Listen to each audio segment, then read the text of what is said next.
pour réussir notre vie, pour accomplir notre mission. Qui croit qu'il a une mission? Lève ta main.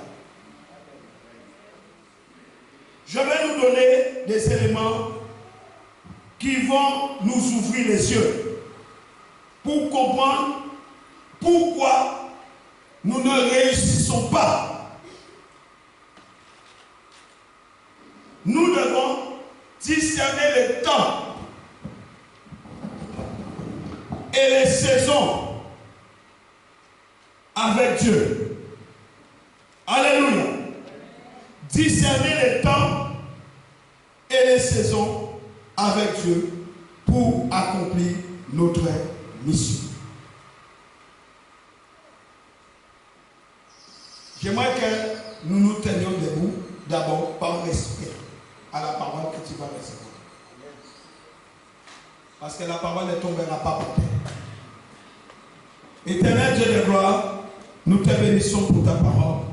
Nous te rendons grâce, ô Dieu, toi qui accomplis des merveilles dans nos vies. Nous venons devant toi ce matin, alors que nous sommes dans ta présence. Nous te prions, Seigneur, d'étendre ta main, que ta main soit favorable sur ton peuple. Bénis, Seigneur, ta parole. Laisse que le Saint-Esprit prenne toute la place en ce. Que tous ceux qui échec se taisent devant toi. Que l'incrédulité soit chassée. Que les doutes soient chassés dans le cœur. Papa, que nos cœurs soient bien disposés et ouverts pour recevoir ta parole. Qu'elle soit douce dans nos paroles. Qu'elle accomplisse ce pourquoi tu l'envoies. Père, nous te prions dans le nom de Jésus-Christ. Amen. Amen. Amen. Prenons place. J'ai parlé de l'accomplissement de notre mission et la réussite de notre vie. Beaucoup de personnes n'accomplissent pas leur mission, leur mandat. Beaucoup ne réussissent pas leur vie et passent leur temps à se lamenter et à se plaindre. Notre croissance spirituelle est mesurée par deux indices, deux étalons. Numéro 1, notre degré de conformité à l'image et au caractère de Christ. Galates 4, verset 19. Notre degré de conformité à l'image du Christ et à son caractère. Alléluia. Galates 4. Nous la lisons. Vous savez, Dieu, c'est lui qui est souverain. L'apôtre Paul dit, mes enfants, pour qui j'éprouve de nouveau les douleurs de l'enfantement. Il dit, j'éprouve les douleurs de l'enfantement jusqu'à ce que Christ soit formé en vous. Alléluia.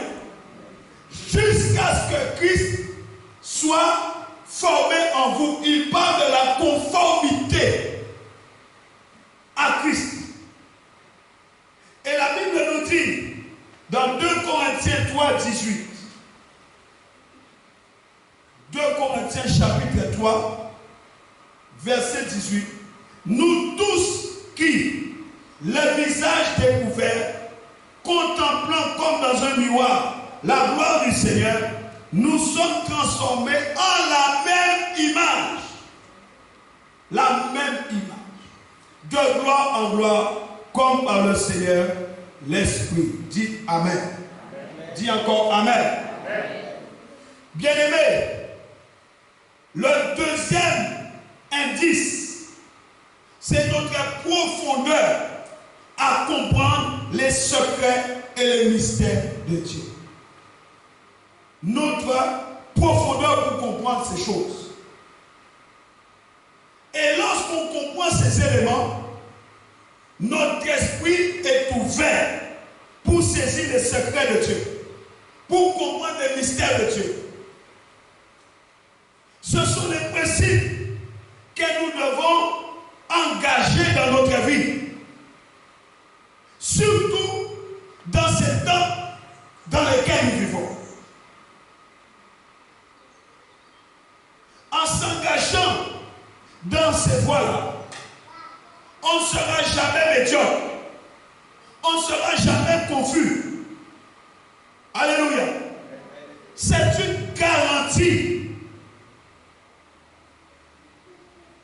Une garantie pour nous, quelles que soient les situations dans lesquelles on pourra se trouver, quelles que soient les situations dans lesquelles nous sommes, c'est une garantie. Alléluia. Nous devons comprendre que Dieu est un Dieu des principes. Dis avec moi, Dieu est un Dieu des principes. Je l'ai déjà dit. Beaucoup de gens pensent qu'il n'y a plus de lois. Mais si tu crois qu'il n'y a plus de lois, monte en haut d'un immeuble et saute. Et mets-toi à parler en langue. Moi, je t'attends en bas. Moi, je vais simplement prendre une chaise, je m'assieds et je t'attends. Toi, tu es en haut de l'immeuble, tu dis, il n'y a plus de loi. Et tu sors et tu pries en langue pendant que tu sors. Moi, je t'attends en bas avec l'ambulance. On va te ramasser à la paix. Pourquoi? La loi de la pesanteur existe. La loi de la gravitation existe. Jésus a accompli la loi. Vous êtes avec moi? En Jésus-Christ, la loi est accomplie. Mais nous vivons comme si il a effacé la loi. Il n'y a plus de principe. Je vais vous donner un principe très important qui contrôle, qui doit contrôler notre avancement dans ce royaume. Si tu négliges ce principe-là, tu n'avanceras jamais. C'est pourquoi beaucoup de vies sont bloquées. Ce premier principe-là que je vais donner aujourd'hui, on n'aura pas le temps de voir tout, mais je vous donne au moins ce principe. Ce principe, c'est la puissance de la vision. Il y a une puissance dans la vision. Acte 2, 17, reprend Joël 2, 28. Mais nous lisons dans Acte, c'est le même passage. Que nous dit le livre des Actes? Acte 2, verset 17. Ce passage reprend Joël 2, 28 et dit, dans les derniers jours, dit Dieu, c'est Dieu qui parle. Il dit dans ces derniers jours, je répandrai de mon esprit sur toute chair. Vos fils et vos filles prophétiseront. Vous entendez?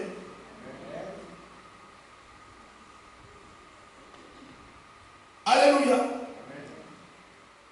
Il dit les jeunes gens auront des visions. Les jeunes gens auront des visions. Et Proverbe 29, verset 18 nous dit, sans vision, sans révélation, le peuple périt. Voilà pourquoi beaucoup de chrétiens meurent avant l'heure. Parce que beaucoup marchent n'importe comment. Sans révélation, il dit pas le peuple, il dit mon peuple périt. Comment tu marches? Tu marches comment? Sans la vision, la vie n'a pas de coordination. La vie n'a pas de succès. Tu perds ton temps. La vision est une image claire du prochain niveau que tu vas atteindre dans ta vie. Il y a pas d'amen. J'ai dit la vision, c'est une image claire du prochain niveau que tu vas atteindre. Et la majorité des gens ne savent pas où elles vont. Beaucoup de personnes ne savent pas où elles vont. Beaucoup sont en train de tâtonner en plein jour.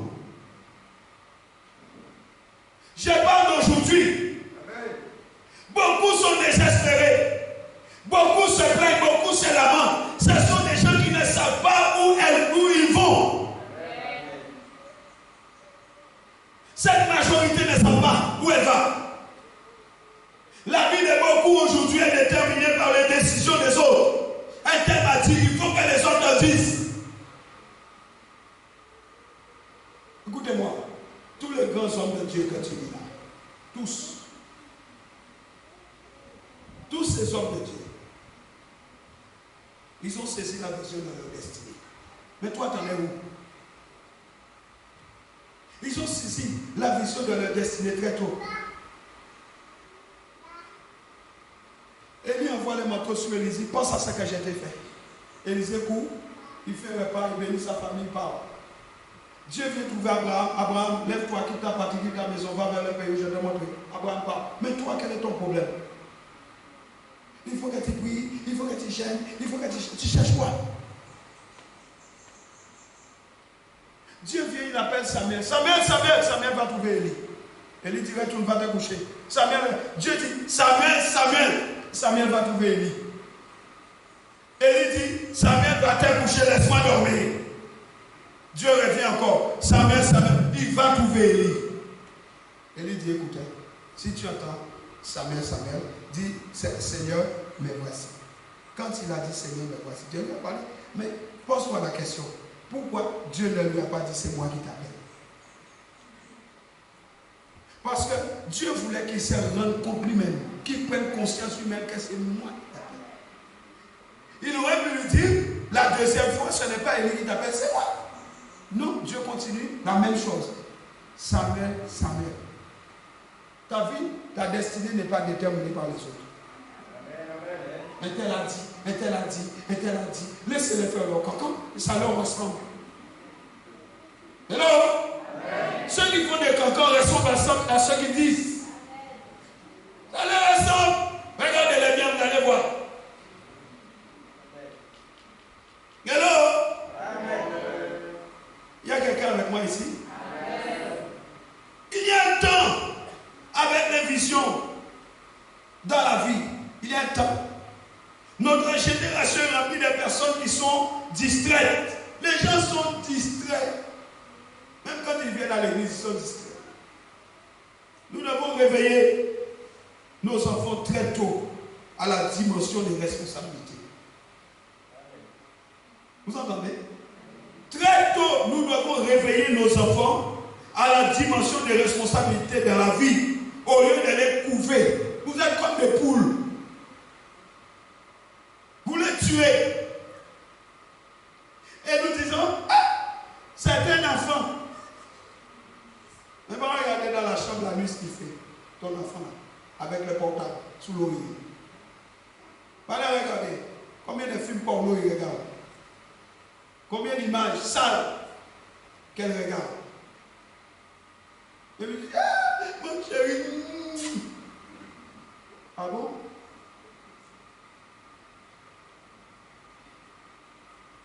C'est un enfant. Alors qu'il continue d'agir de façon idiote. Et cela devient une habitude. Parce qu'il le fait tout le temps et il se masturbe en cachette. Bien aimé, à l'âge de 12 ans, Jésus était dans le temple. Il faisait quoi? Il est rentré dans le temple. Il était avec les docteurs de la loi. Il était avec les docteurs de la loi dans Luc 2, verset 41 à 52. À l'âge de 12 ans. Mais toi, avec qui tu traînes? Avec qui tu traînes à longueur de journée? Écoutez-moi bien, bien-aimé. La vision nous focalise sur notre destinée. La vision nous donne la base légale pour dire non aux choses inutiles. Vous entendez? La vision nous donne une base légale pour dire non aux choses négatives, non aux choses inutiles de notre vie. La vision nous donne une base légale pour ne pas gaspiller notre temps. Nous sommes en train de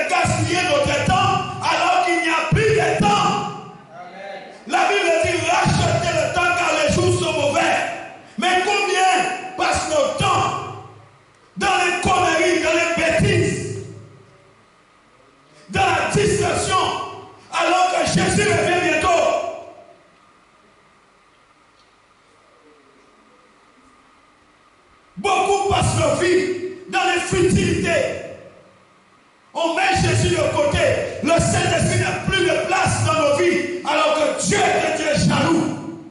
Amen.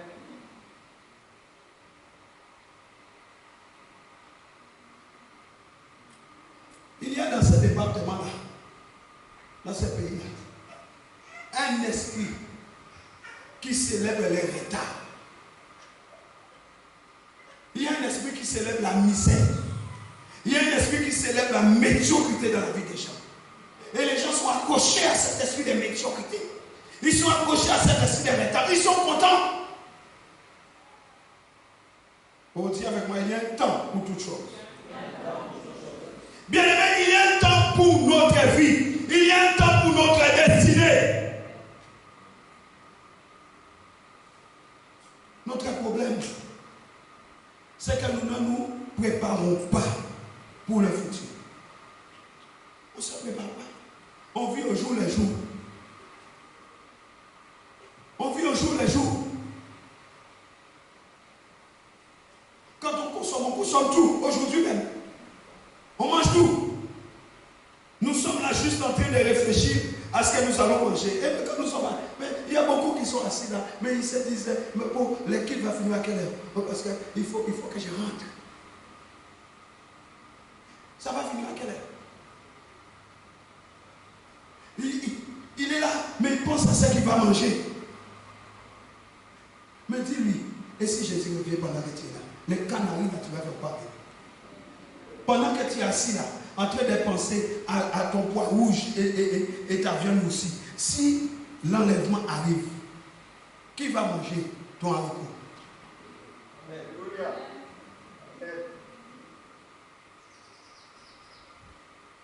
On est là, on n'a pas le cœur pour Dieu. On pense, oh mais l'équipe est là. Il faut que je rentre. Tu peux t'en aller, qui t'arrête? Qui t'arrête? Personne ne t'arrête. Tu es attaché, personne ne t'attache. Mais non. Amen. On est libre dans la maison de Dieu. Mais on respecte les principes de Dieu. On respecte la sainteté de Dieu. Sans la sanctification, le Seigneur, nul. Il n'y a pas d'exception, nul. À toi et ton haricot là, on s'en fout. Alors, amen.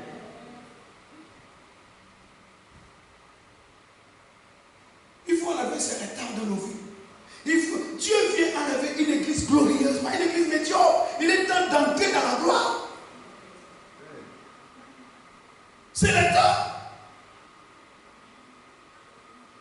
Notre vision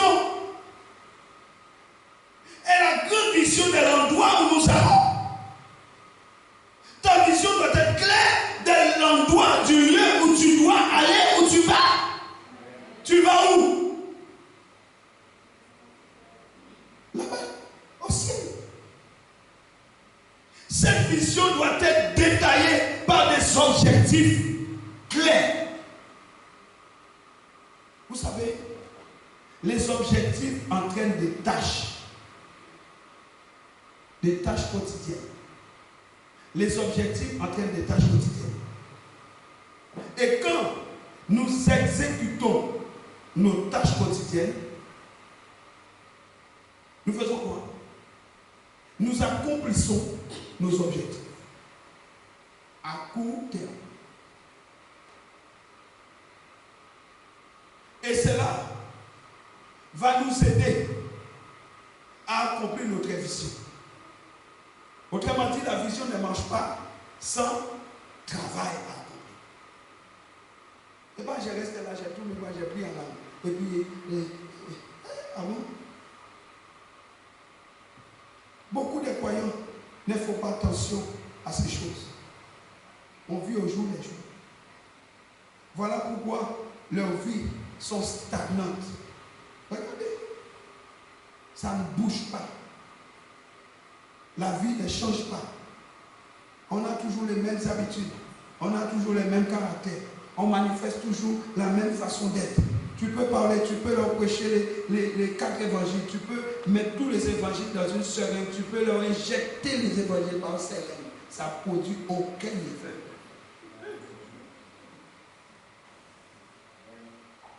Parce que leur ADN ne reçoit pas les corps.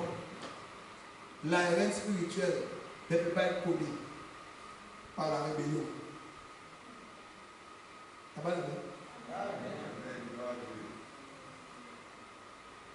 la vie restait exactement la même, sans aucun changement.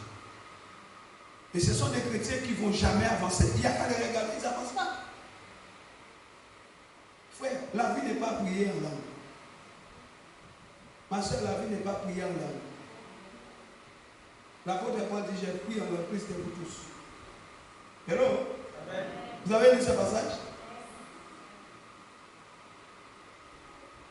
Nous devons laisser notre vie avoir un sens. Dis à ton voisin, ta vie doit avoir un sens. Dis-lui ça. Dis-lui encore, ta vie doit avoir un sens. Est-ce que tu as l'impression que ta vie a un sens aujourd'hui? Est-ce que tu as l'impression, sérieusement, est-ce que tu as l'impression que ta vie a un sens? Combien de fois toi-même tu as dit à quoi j'essaie?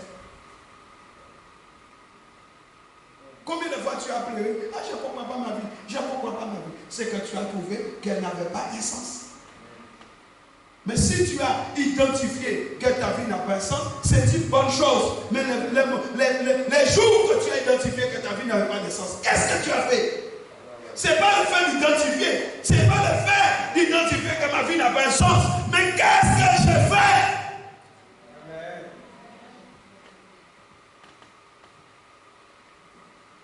Alléluia. Nous devons être des visionnaires. Dans quelle phase de ta vie? Dans quelle phase de ta vie tu es aujourd'hui? Tu es où? La vision définit notre relation. Note ça. La vision définit notre relation. Quand vous savez où vous allez, cela définira qui ira avec vous. Note bien ça.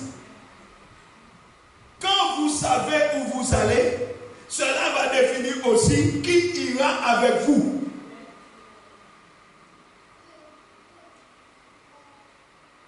Si vous n'avez pas de vision, vous ne serez pas capable d'éviter des personnes inutiles dans votre vie. Vous ne serez pas capable d'éviter certaines relations de votre vie qui ne vont rien vous apporter. Ce n'est pas tout le monde qui doit être avec vous dans ces voyages. Ah, vous n'aimez pas ce genre de choses. Mais tu dois l'entendre, tu vas l'entendre. Amen. J'ai dit, ce n'est pas tout le monde qui doit être avec vous dans ces voyages-là. Vous voulez un exemple? Avez-vous entendu parler de Genèse 12 et Genèse 13? Dieu vient trouver Abraham. Il dit à Abraham, va, lève-toi, va vers le pays que je te montrerai. La Bible dit, et Lot partit avec Abraham et toute sa famille. Lot est parti avec Abraham, c'était son neveu. Mais Dieu n'avait pas parlé à Lot. Mais Lot est parti avec Abraham et toute sa famille. Dieu n'a pas parlé des bœufs. Dieu n'a pas parlé des cabris. Dieu n'a pas parlé des vaches. Dieu n'a pas parlé des taureaux. Mais la Bible dit, au chapitre 13, lorsque Lot se fut séparé d'Abraham, Dieu a parlé à Abraham. Il y a des moments, il y a un temps où Dieu ne va pas te parler parce qu'il y a des personnes inconvenables à côté de toi. Donne-moi mon ami. Dieu ne va pas te parler tant que ces personnes sont là. L'autre est un problème. Et ce n'est pas seulement parce que les personnes sont bien qu'elles devraient être avec vous. Parce que vous voyez, ah, elle est bien, elle est bonne, c'est une bonne personne. Ah bon? Je dis, ce n'est pas tout le monde qui doit être avec vous dans ces voyages. Et ce n'est pas seulement parce qu'elles sont bien qu'elles doivent être forcément avec vous.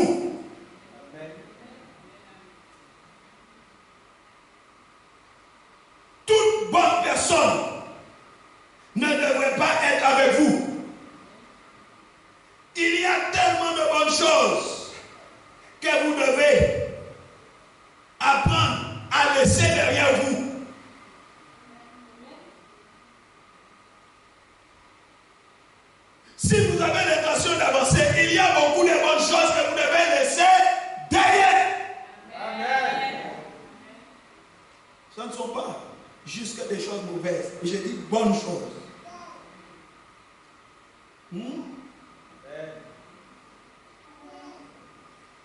Manger, c'est bon. Oui ou non? Mais si tu manges comme un cochon, il faut laisser ça. Oui ou non? Parce que la Bible dit, la Bible parle des personnes qui mangent à l'excès. Ah, vous n'aimez pas ça, hein?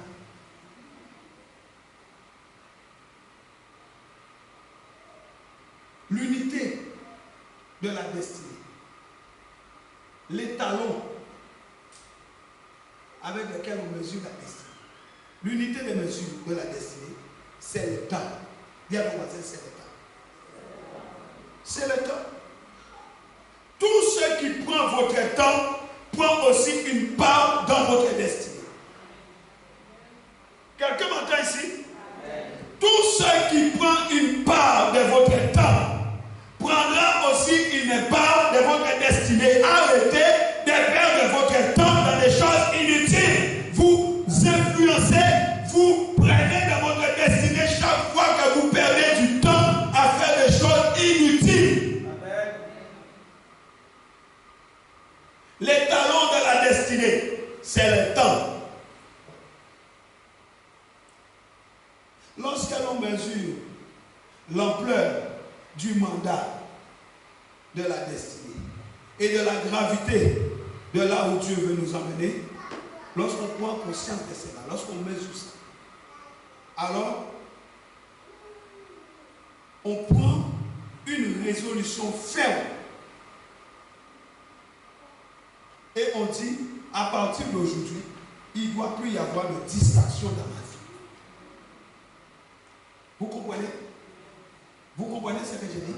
Lorsqu'on prend la mesure de cette destinée, lorsqu'on prend la mesure du mandat de Dieu, on comprend où Dieu veut m'amener, on prend une résolution ferme. Regardez Daniel. Daniel a pris une résolution ferme de ne pas se souiller en mangeant les mets du roi.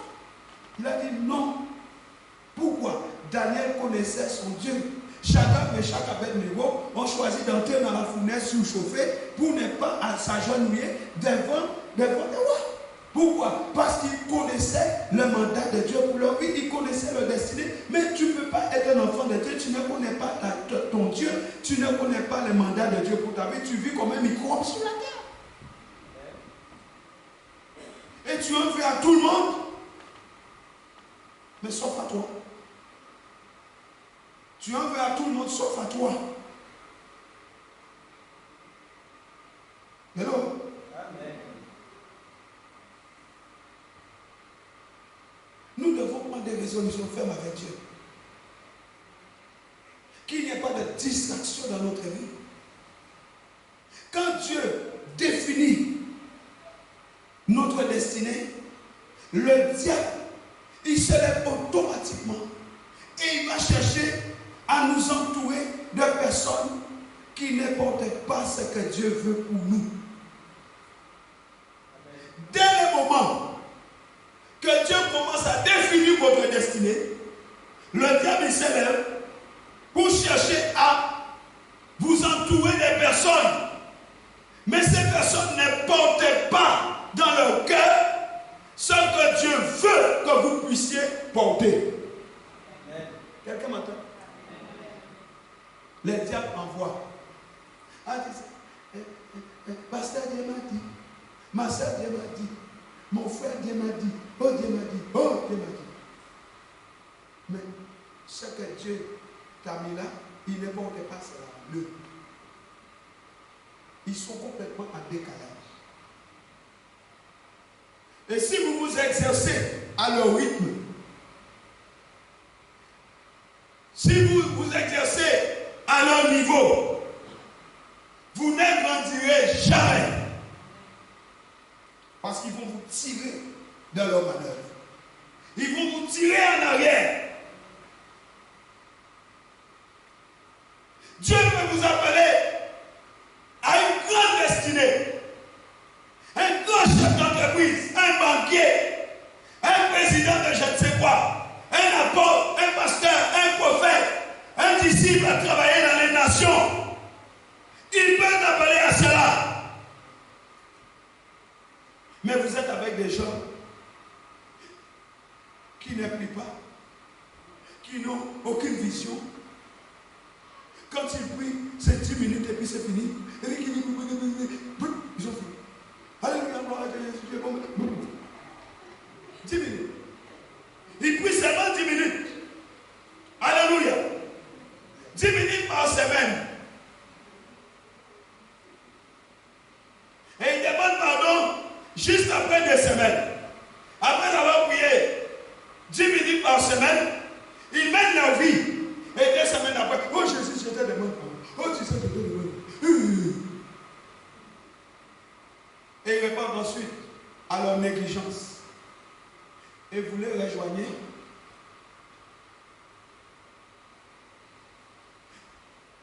Vous les rejoignez avec le type de mandat sur votre vie. Dieu vous a dit, je t'élèverai. Je ferai de toi un homme, une femme, quelqu'un de grand.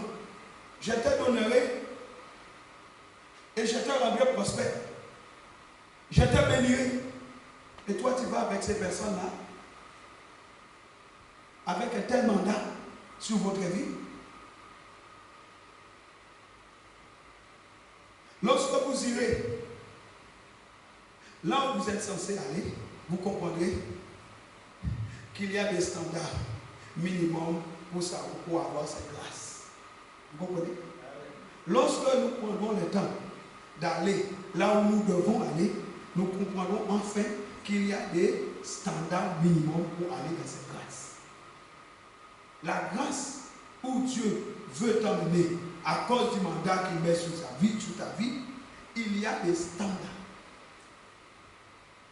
L'autre ne pouvait pas rester avec Abraham.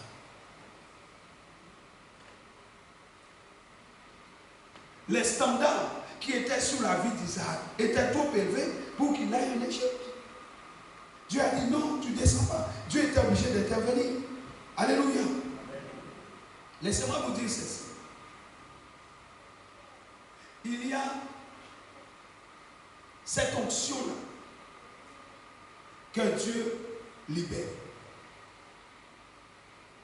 Et le jour où cette onction-là rentre dans la vie d'une personne, cette onction va demander un minimum de temps de prière. Un minimum de temps de communion avec le Seigneur. Vous entendez?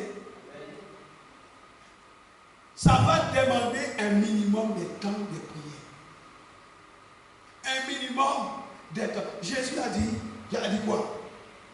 Vous n'êtes pas capable de prier 1 heure avec les apôtres. Mais maintenir l'onction, c'est ce qui est plus difficile. Recevoir l'onction n'est pas un problème. Mais maintenir le niveau de l'onction, voilà le vrai problème. Vous savez, nous traînons avec des gens dans nos vies qui n'ont rien à perdre. Vous entendez? Nous traînons dans nos vies des gens qui n'ont rien à perdre. Comme ils n'ont rien à perdre, ils peuvent aussi se permettre tout le temps de nous distraire. Ils n'ont rien à faire. Ils n'ont rien à perdre, ils passent tout leur temps à nous distraire. Ceux qui sont dans votre vie, vont-ils là où vous allez? Hello? J'ai dit, ceux qui sont dans votre vie aujourd'hui, ceux à qui vous avez ouvert votre vie, est-ce qu'ils vont là où vous allez?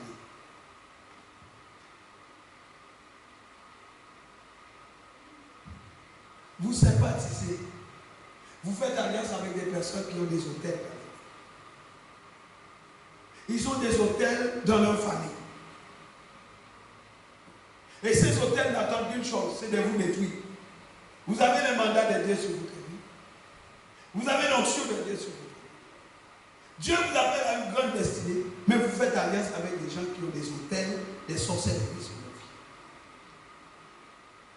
Et ces hôtels, avec ces démons, n'attendent qu'une chose, une seule chose. Vous brisez les pouvoirs de la vision que Dieu a mis. Est-ce que je suis là? Amen. Aujourd'hui, nous devons élever les niveaux de notre vision. Dis à ton voisin, ta vie doit servir à quelque chose. Dis-lui ça encore, ta vie doit servir à quelque chose. À quoi tu investis ton temps? À quoi tu investis ton temps? À quoi et en quoi tu investis ton temps? Jésus n'est pas la priorité de beaucoup. Je ne parle pas des païens, je parle des chrétiens. Jésus n'est pas notre priorité. Bien-aimés, nous avons assez perdu du temps. Qui est d'accord avec ça? Nous avons perdu assez de temps. Nous devons mettre dehors la distraction. Dans nos vies, dans l'église, dans nos familles, nous devons mettre dehors la distraction. Dis, je dois mettre dehors la distraction. Dis-le encore. Nous devons les mettre dehors. Parce que la distraction mange notre destinée. Parce qu'elle nous fait perdre du temps. L'apôtre Paul dit, vous devriez aimer, mais vous êtes encore au lait. Si vous êtes encore au lait, c'est que le temps de devenir des mecs, vous ne les avez pas maximisés. C'est une perte de temps. Et on dit, Dieu fera son temps. Dieu fera. Il fera quoi? Après 10 ans, là, tu dis que Dieu fera. Ne te bouge pas et mets-toi à crier, Dieu fera. Discerner le temps et les saisons dans lesquelles nous sommes. Alléluia. Alléluia. Romains 5, versets 1 à 6.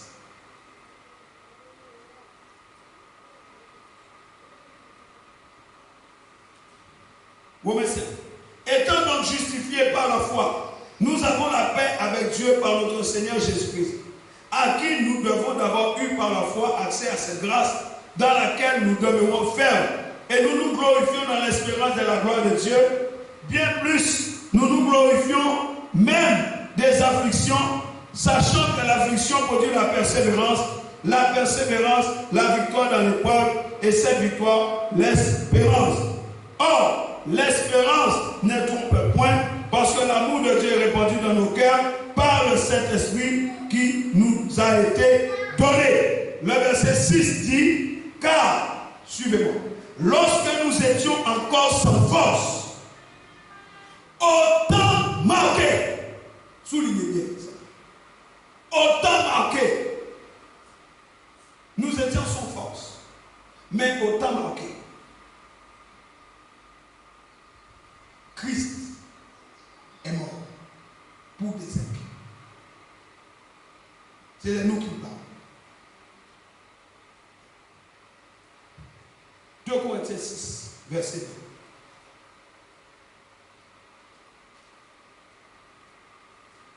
Car il dit, au temps favorable, je t'ai exaucé.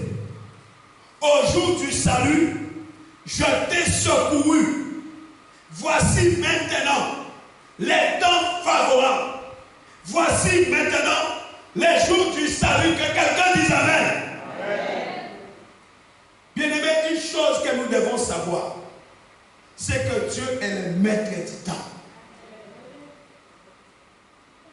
Si Dieu est le maître du temps, ça veut dire que je dois discerner le temps dans lequel je suis. Ça veut dire que je dois discerner les temps pour ma vie. J'ai dit que nous devons comprendre le futur. Mais à quoi servira-t-il de chercher le futur si nous ne sommes pas capables de comprendre le temps présent? À quoi ça va relié au chronomètre de Dieu. Dieu est dans le kairos, l'éternité. Et il descend dans notre temps chronologique. Dieu est hors du temps. Il est dans l'éternité. Il a fait le temps pour les hommes qui sont sous les cieux. Ecclésiaste 3, verset 1 dit, il y a un temps pour toutes choses sous les cieux. Les temps, ce n'est pas dans les ciels, c'est sous les cieux. C'est pour nous. Il a créé les luminaires. Et il a donné comme signe pour marquer les époques. Dieu n'a pas besoin de ça. L'éternité n'est pas limitée. Alléluia. Il n'est pas dans le temps, il descend dans notre temps, il nous visite dans notre temps. Il va dire à Sarah, femme d'Abraham, à la même époque, femme, tu auras un fils. Cette femme était stérile pendant des années. Les jours où Dieu l'a visitée dans son temps favorable, cette femme est tombée enceinte. Et Dieu lui dira, femme, l'année prochaine, un temps marqué, à la même époque, un temps accompli, tu porteras un fils. Nous sommes en train d'échouer. Il faut arrêter d'échouer. Ce n'est plus le temps de perdre notre temps dans des choses inutiles. Dieu est hors du temps. Il a fait le temps pour nous, sous les cieux. Dieu dit, pour ceux qui sont sous les cieux, il y a un temps. Et cela signifie pour nous que je dois m'arrêter. Tu dois t'arrêter à un moment donné. Arrête-toi. Arrête-toi pour savoir ce que Dieu dit pour toi dans le temps. Nous voulons tout connaître sur la vie des autres. Ah, Dieu m'a dit sur toi. Dieu m'a dit, Dieu m'a révélé sur toi. Mais Dieu ne te parle pas toi. Nous sommes dans les temps de la fin. Dieu n'a rien à te dire pour l'enlèvement. Il n'a rien à te dire sur toi. Toutes les prophéties qui te donnent, c'est toujours sur quelqu'un. Mais tu as un problème.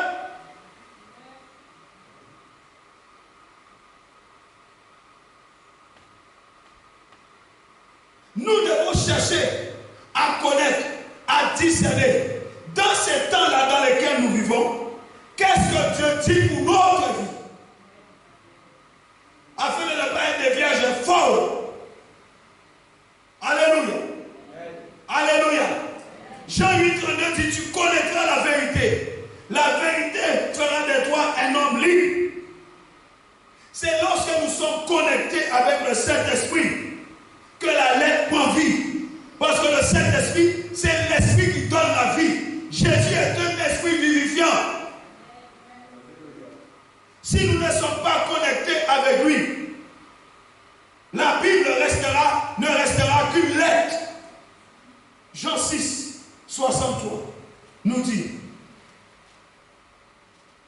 pour beaucoup, la Bible est une simple lettre. Jean 6, 63. C'est l'esprit qui vivifie. La chair ne sert de rien. Les paroles que je vous ai dites sont esprit et vie. Mais pour saisir ces paroles, il faut le Saint-Esprit. Si on n'est pas dans l'esprit, on ne peut pas comprendre la parole parce que c'est un mystère. Beaucoup analysent la Bible avec la chair. Alléluia. Alléluia. Jésus est un esprit vivifiant.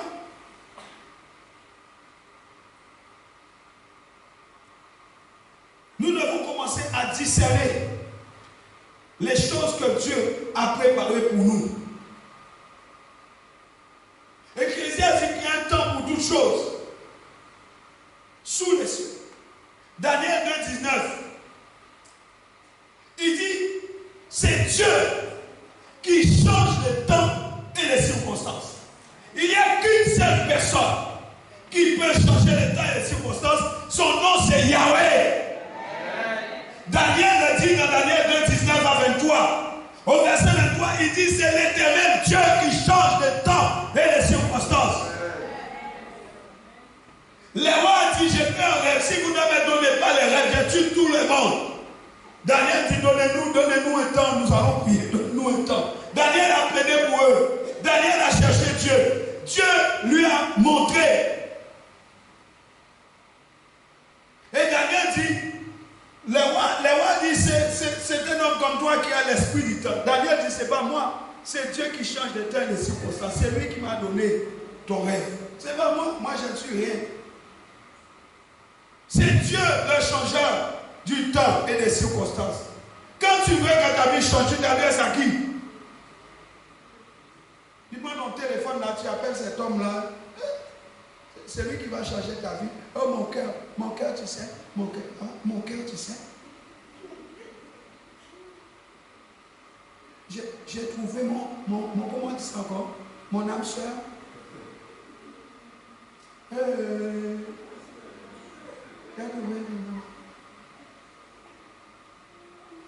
Tu as trouvé ton âme sœur, mais tu es incapable de te conformer à Jésus, à l'image de celui qui t'a créé.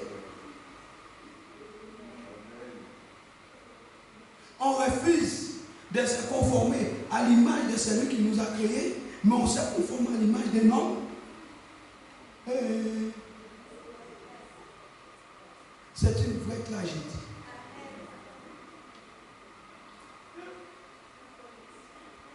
Moi, je suis unique.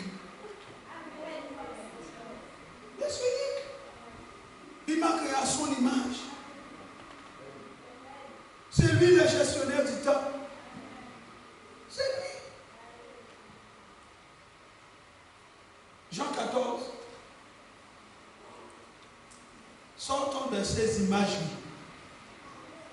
Jean 14, verset 6.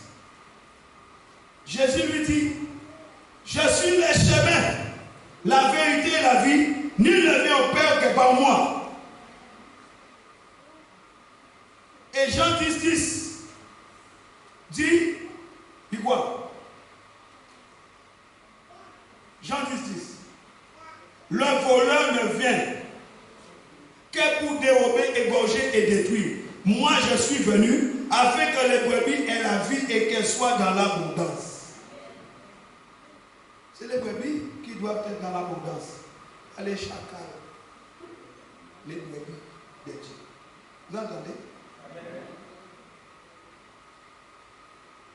C'est pourquoi, souvent, nous ne comprenons pas les circonstances que nous sommes en train de vivre et qui sont liées au temps. Et on se lamente, des fois peut-être même fâché contre Dieu. On ne comprend pas pourquoi ces circonstances. Laissez-moi vous dire une chose. Les circonstances que nous pouvons être en train de vivre, les circonstances et le temps vont ensemble. Mais les circonstances que tu peux être en train de vivre sont là pour annoncer un temps nouveau dans ta vie. Vous entendez ce que je dis? Tu te plains des circonstances, mais les circonstances sont là simplement pour t'annoncer que quelque chose est en train de changer. Dieu est en train de t'annoncer par les circonstances que ton niveau est en train de changer. Mais tu es tellement habitué à la médiocrité que tu te plains. Les circonstances et les temps vont ensemble. C'est un principe. Daniel dit c'est Dieu qui change les temps et les circonstances. Quand nous voyons les circonstances changer, il y a une saison, un temps nouveau qui est en train de venir. Dis, ma saison est en train d'arriver. Elle est déjà là.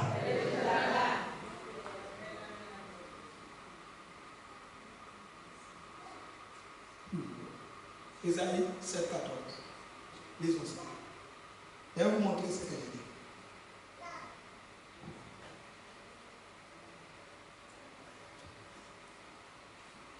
J'avais enseigné aux chrétiens de Béret. Je parle aux chrétiens de Béret. Chrétiens de Béret, écoutez-moi. Isaïe 7, 14. C'est pourquoi le Seigneur lui-même vous donnera un signe. Voici la jeune fille deviendra enceinte et elle enfantera un fils. Et elle lui donnera le nom d'Emmanuel. Nous sommes tous d'accord. Hein? Nous sommes dans les prophètes d'Ésaïe, oui ou non? Bien-aimé, Dieu dit à Ésaïe, Dieu montre à Ésaïe dans une vision une vierge qui va enfanter, une vierge qui va tomber enceinte et qui va faire un bébé qu'on appelle Emmanuel. Mes amis, le prophète Ésaïe a eu le temps de mourir. Mais vous imaginez Ésaïe en train de prophétiser. Vous imaginez Ésaïe venir vous dire, et vous savez que Dieu m'a dit qu'il y a une vierge qui ne connaîtra aucun homme, mais qui sera enceinte. Et même après avoir enfanté le bébé, elle sera toujours vierge. Vous allez regarder Ésaïe. Vous allez dire, attends, j'appelle le Samuel quoi? Oui ou non? Oui ou non? Il vient vous dire, cette femme sera enceinte. Elle est vierge, elle ne connaît pas d'homme. Elle est vierge, elle est enceinte, elle enfante et elle est toujours vierge. Vous allez regarder Ésaïe comment? Mais répondez-moi, vous allez regarder Ésaïe comment? Dieu lui dit d'aller dire ça. Il va le dire. Mais il passe toute sa vie. Cela ne s'est pas réalisé. Était-il un faux prophète? Était-il un faux prophète? Mais cela ne s'est pas réalisé dans sa vie. Certainement il a dû prier. L'Éternel m'a renommé. L'Éternel, regarde les gens, c'est bon témoin. Tu m'envoies annoncer qu'une vierge est enceinte et qu'elle sera enceinte après avoir enfanté. Mais il y a un problème. Vous imaginez Dieu qui lui dit, Ésaïe, reste tranquille. Toi, tu es sur la lit d'hôpital. Tu es sur la lit là. Tu es malade là. Tu es en fin de vie. Ésaïe rentre. Arrête de me fatiguer avec cette histoire-là de ta renommée. Dans le temps d'Ésaïe, cela ne s'est pas accompli. Vous êtes avec moi? Cela ne s'est pas accompli. Mais cela ne signifie pas que ce n'était pas vrai. Et nous retrouvons cela dans Matthieu 1, 23. Les années se sont écoulées. Le prophète a eu le temps de mourir avant que l'enfant naisse. Vous imaginez la tête d'Ésaïe, sa renommée. Matthieu répète des années plus tard la même chose. Bien longtemps après, Dieu va envoyer l'ange Gabriel avec ses messages. Bien-aimé, quand le temps convenable est arrivé, la jeune fille d'Ésaïe a enfanté Jésus. À quand on parler?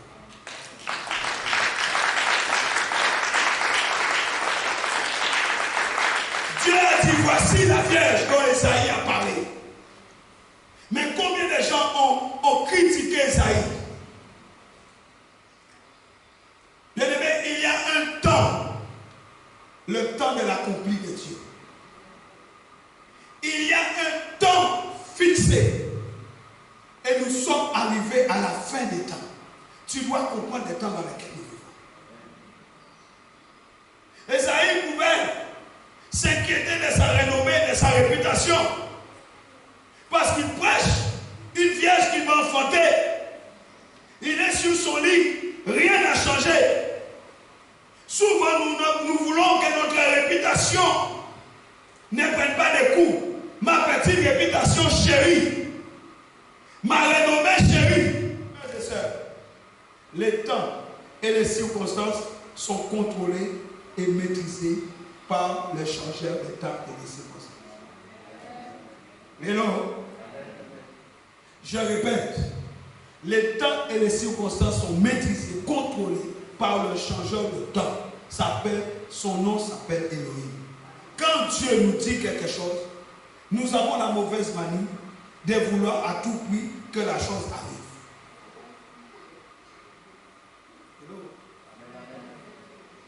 Mais dites-moi, quand il a dit à Jonas d'aller crier sur Ninive, est-ce que l'intention de Dieu, c'était de tuer tout le monde à Ninive?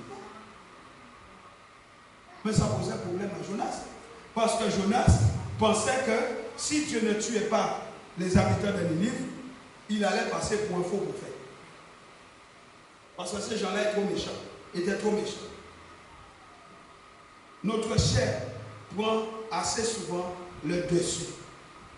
Et alors nous commençons à traduire les pensées de notre imagination.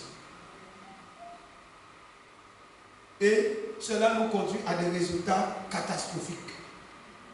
Parce qu'au lieu d'écouter l'esprit et de suivre les intentions de l'esprit, les intuitions de l'esprit, nous commençons à prophétiser aux gens la mort.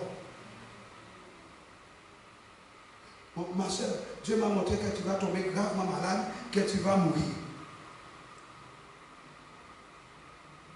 Et on fait tout pour que cela arrive. Parce que si cela n'arrive pas, tu ne vas pas me prendre au sérieux. Donc j'ai pris tous les matins. Seigneur, n'oublie pas, tu m'as dit qu'elle va mourir, il faut qu'elle meure. Hein? Yahweh, Yahweh, Yahweh, Adonai. Rien que Bobo, check les Bobo. Il faut qu'elle meure. Il faut qu'elle meure. Et j'ai prié, alléluia, Dieu est grand.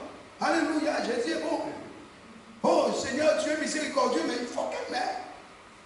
Parce que tu me l'as montré, tu me l'as montré, tu me l'as montré. Donc j'intercède pour qu'elle meure. Mais on oublie l'intercession, c'est pour justement pour que la personne ne meure pas. C'est ça la vraie intercession. Nous avons des meurtriers dans l'intercession, des assassins. Depuis quand l'intercession est favorable à la mort?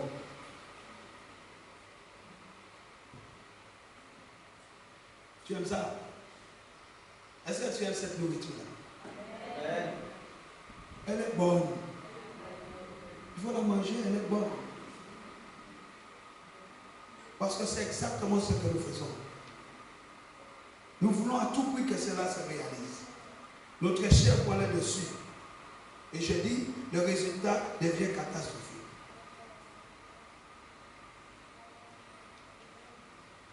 Nous donnons des prophéties qui ne remplissent pas les conditions de Dieu.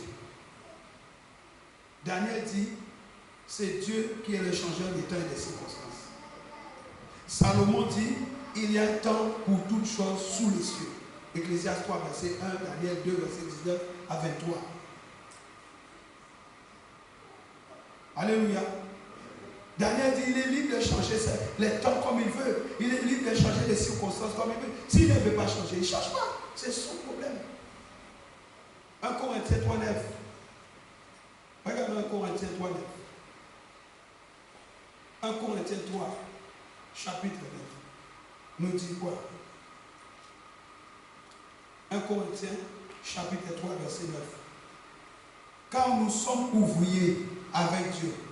Vous êtes les gens de Dieu, l'édifice de Dieu.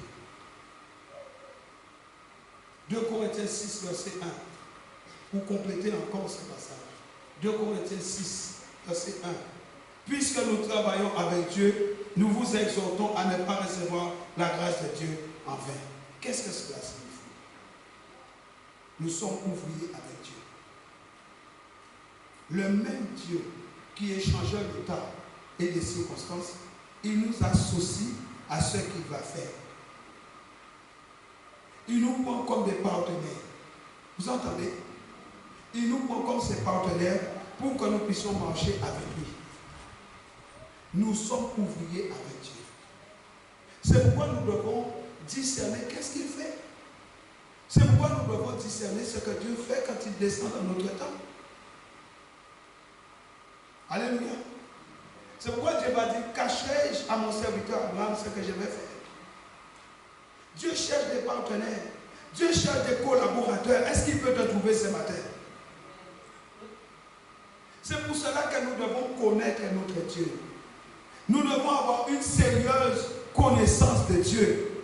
Arrêtons de faire des choses inutiles. Arrêtons de faire semblant. Nous devons connaître notre Dieu. Une fois pour toutes, nous devons connaître qui est Dieu. Il veut que nous puissions l'entendre. Il veut que nous puissions voir. Il veut que nous entrions dans son temps à lui. par rapport à ce qu'il a prévu pour notre vie sur la terre. Tu dois t'arrêter et te poser la question. Seigneur, qu'est-ce que tu as prévu pour ma vie sur la terre? Tu n'es pas inutile sur la terre, mais tu dois t'arrêter. Alléluia. Alléluia. Qu'est-ce qu'il a prévu pour ma vie sur la terre? La Bible dit que nous travaillons avec Dieu. Comment tu peux travailler avec quelqu'un sans connaître les objectifs du travail qui t'est donné à faire? Tu dois savoir.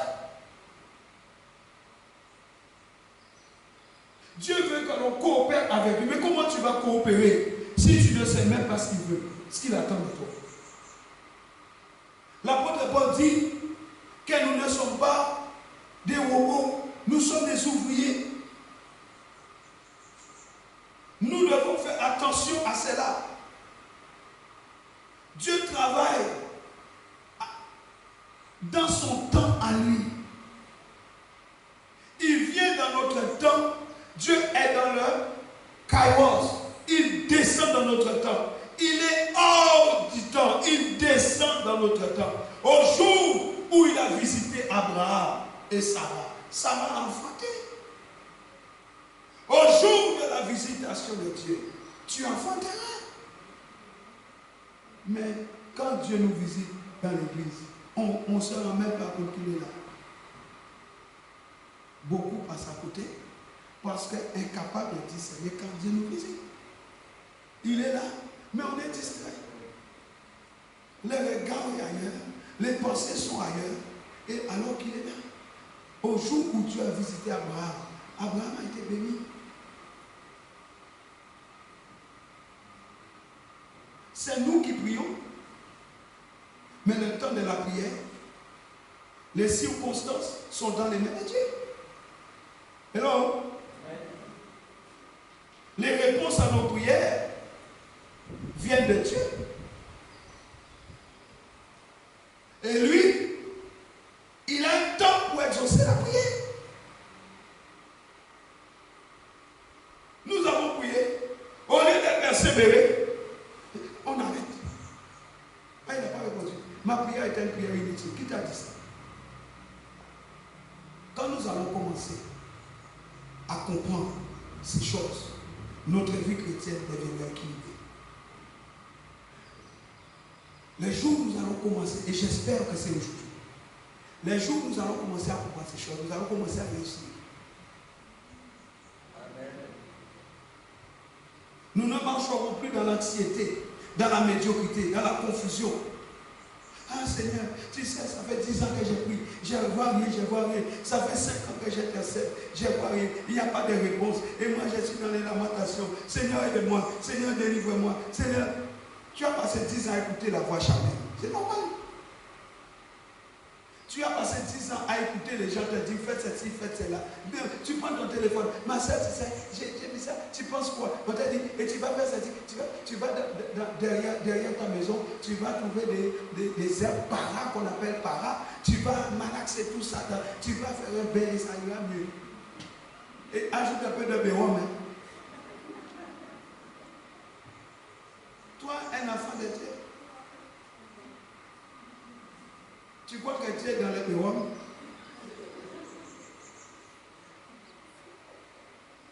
Et puis là, tu es là. Pour la grippe là, tu prends un peu de rhum et tu mets un peu de citron dedans, tu malaxes tout et tu bois. Un chrétien qui boit du rhum. Je me dis, ah, tu dis c'est un médicament. C'est un médicament, tu prends 3 doses par jour. 3, 4, 5 doses par jour. Tu es ivre. Un chrétien ivre. Et puis ta femme est là en train de mon mari, il est souvent visité par le Saint-Esprit. Non, il est souvent visité par M. Bessarion et Sabé. Boulogne. M. Boulogne vient souvent chez toi. Pas le Saint-Esprit, M. Boulogne. Son adresse c'est Gardel. Hello. Vous aimez ça? Vous aimez la parole là? J'ai dit, quand nous allons commencer à comprendre ces choses, notre vie chrétienne sera équilibrée. Dis Seigneur, que ma vie soit équilibrée. Il faut arrêter d'écouter les voix charnelles. Dieu est le Dieu du temps. L'homme est gestionnaire. L'homme est partenaire avec Dieu. C'est ce que nous dit l'apôtre Paul. Nous sommes ouvriers avec Dieu.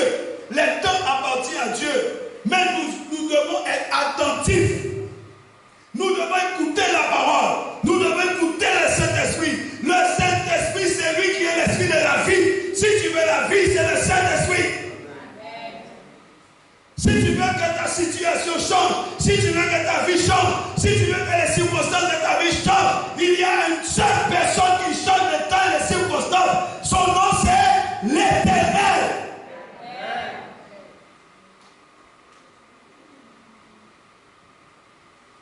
Allons dans 1 Chronique 12. 1 Chronique 12. Il faut arrêter les fables. Là, tu as vécu toute ta vie dans les fables. Dans Molière, fable de La Fontaine. Et tu vois que la vie, c'est fable de La Fontaine. Les petits corbeaux qui est sur la branche qui mange un fromage. Et puis les renards passent en bas. Mais lâche le fromage. Tu vis dans les fables de La Fontaine. Depuis tu es là dans la chef. Depuis combien de temps que tu vis dans la chef de M. Ségué? Il faut arrêter, frère et sœurs. Ta vie est conditionnée par. Tu es dans la chef de M. Ségué. 1 Chronique 12.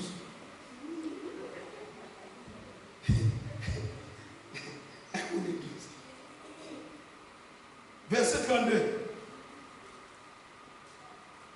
Dieu prend les 12 tribus d'Israël et Dieu, à chaque tribu, Dieu va donner une spécificité. Vous entendez? Chaque tribu, les 12 tribus, chaque tribu va recevoir de la part du Seigneur une spécificité. À la tribu d'Issachar, voici ce qui est dit. Des fils d'Issachar, ayant l'intelligence des temps pour savoir ce que devait faire Israël.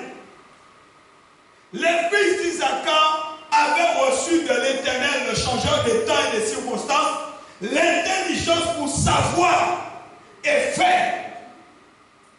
Quelqu'un m'entend ici? Quelqu'un m'entend ici? Nous sommes dans les temps de la fin. Nous sommes dans les temps avec cette pandémie. Nous sommes dans les temps, dans les derniers temps. Tu dois rechercher l'esprit de l'intelligence. L'esprit, c'est le Saint-Esprit qui donne, qui réveille en toi cet aspect du Saint-Esprit. L'esprit de l'intelligence pour savoir et pour faire. Parce que si tu fais sans le Saint-Esprit, tu vas créer une catastrophe. Si tu cherches à savoir en dehors du Saint-Esprit, tu ne feras que des conneries. C'est pourquoi ta vie est dans cet état. Parce que tu décides en négligeant le Saint-Esprit. Tu ne l'écoutes pas, tu fais n'importe quoi. Et quand tu as fini tes conneries, tu vas prier, tu vas te repentir. Seigneur, pardon, tu es toujours dans la repentance. Et tu dis de toute façon, à moi je développe l'esprit de la repentance. À quel moment tu vas avancer? À quel moment tu vas grandir? Ils avaient l'intelligence des temps pour savoir. Ils avaient la révélation de Dieu.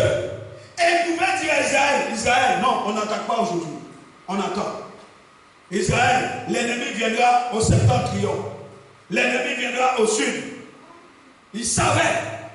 Et non seulement ils savaient, mais pour faire. Ça veut dire qu'ils recevaient les stratégies de Dieu. Ils pouvaient communiquer à Israël les stratégies que Dieu avait données pour faire. Si tu n'as pas de stratégie, si tu n'es pas capable de savoir, de recevoir la révélation de Dieu, si tu n'es pas capable de discerner les stratégies de Dieu dans ce temps de la fin, tu vas mourir. C'est pourquoi beaucoup de choses t'arrivent. Parce que tu ne reçois pas les révélations de Dieu. La Bible est devenue pour toi un roman. Tu ne discernes rien. Tu n'as aucune révélation. Tu lis la Bible. Oh, j'ai lu toute la Bible. Et alors, tu peux lire toute la Bible. C'est pas un problème.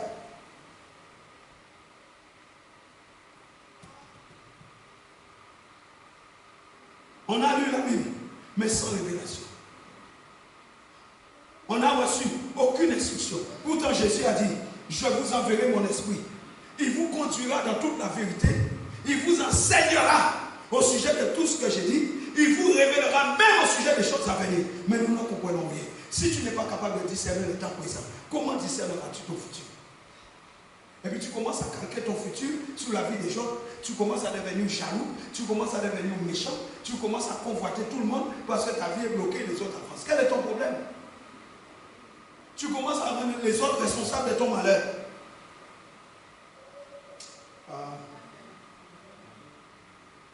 Dieu a suscité une caractéristique, une spécificité pour chacune des tribus.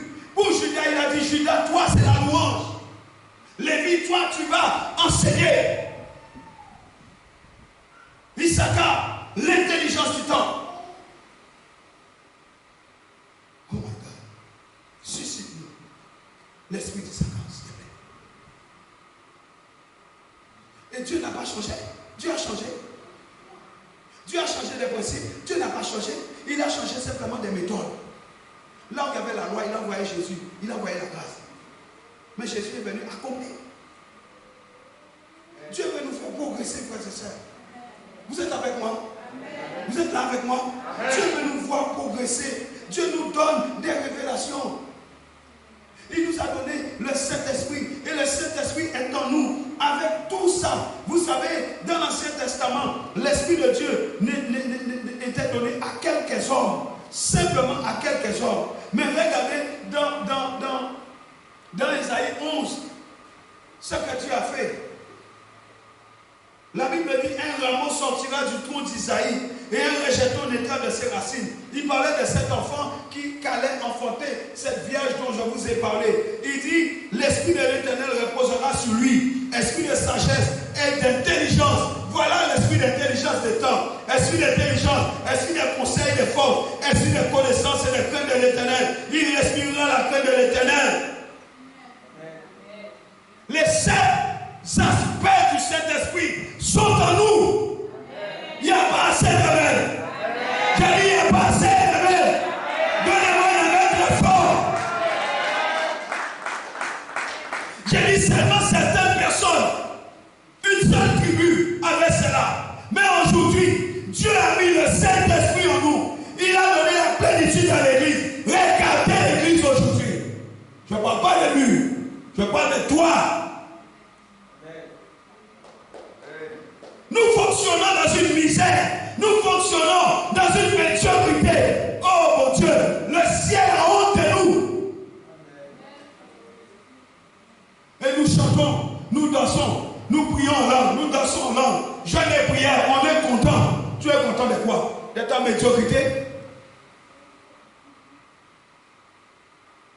Avec le Saint-Esprit en nous, ce que les autres n'ont pas eu. Esaïe a voulu voir la Vierge, il n'a pas vu la Vierge. Sa renommée a été affectée, il n'a pas vu la Vierge. Mais toi, non seulement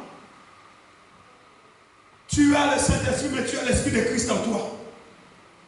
Nous avons l'Esprit de Christ. Nous avons l'Esprit de vérité. Ce que eux n'ont pas eu, cela nous était réservé. Mais regardez notre comportement. On vient devant Dieu. On murmure, on réduit la nuit. Comme je prêche là, il y en a qui ne sont pas contents.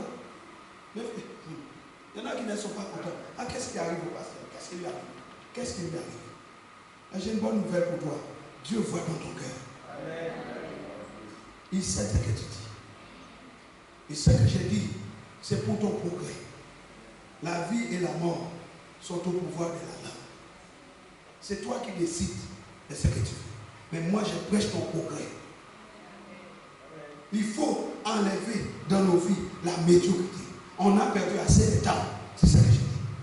Il faut qu'on réalise cela. Il faut qu'on dise maintenant stop. Il faut qu'on dise stop.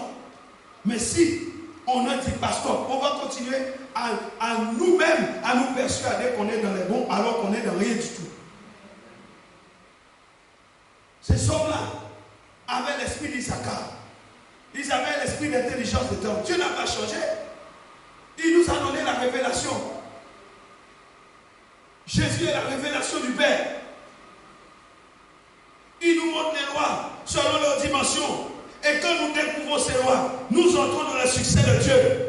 Dieu nous donne les lois. Il nous donne les dimensions de ces lois. Lorsque nous découvrons ces choses, nous rentrons dans le succès. Il a donné ça à Josué. Josué médite ma parole. Que les lignes de la loi ne quittent pas tes yeux, ne quittent pas ta bouche. Car c'est alors que tu réussiras. Que tu auras du succès dans toutes tes entreprises. Et Jésus dit dans Marc 9, verset 23. Qu'est-ce qu'il dit? Qu'est-ce qu'il dit dans Marc 9, 23? Vous pouvez chercher. Ce n'est pas le moment d'aller chercher. Il dit quoi? Tout est possible à celui qui croit.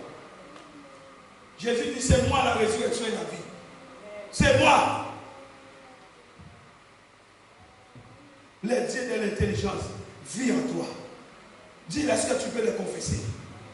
Dis-le. Dis, le Dieu de l'intelligence vit en moi. Est-ce que tu comprends de quoi je parle? Si le Dieu de l'intelligence vit en toi, tu es bête. Mais réponds-moi. Si le Dieu de l'intelligence habite en toi, tu es bête. Et pourquoi tu le dis?